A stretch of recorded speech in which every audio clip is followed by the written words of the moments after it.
సాయం చేసే శక్తి సునీతమ్మకు ఉన్నది. అందుకే మా అక్కలకి నేను మాట చెప్పదలుచుకున్నా, ఆడబిడ్డకు టికెట్ ఇచ్చినప్పుడు మీరు గెలిపించుకోకపోతే రేపు పొద్దుగాల ఏ అవకాశం రాదు. ఆడోళ్ళకి ఇస్తే గెలవరా, ఎందుకు ఇవ్వాలి అంటారు. మరి ఇవాళ మీరు ఆలోచన చేసుకోరు.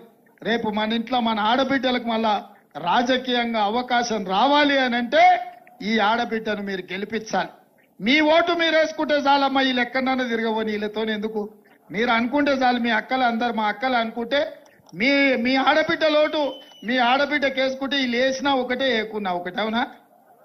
మీరు ఎవ్వరు చెప్పకండి, ఇంటి ఆయన ఏం చెప్పినా తలకాయ లోపలికి పోయి మాత్రం చేతి గుర్తుకు ఓటేయాలి. ఎందుకంటే ఆయన ఏమన్నా చూడొచ్చిండా? చెప్పింది వినేదే కదా.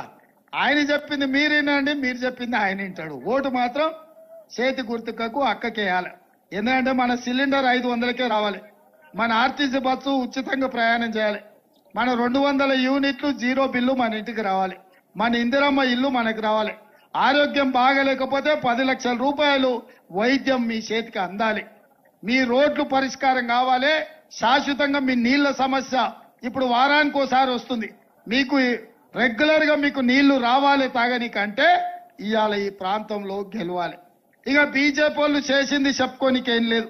కేసీఆర్ అయితే సచ్చిన పామే, కేసీఆర్ కోసం మాట్లాడేది లేదు, కేసీఆర్ కోట్లేసేది లేదు, ఆయన కథ కంచికి పోయింది.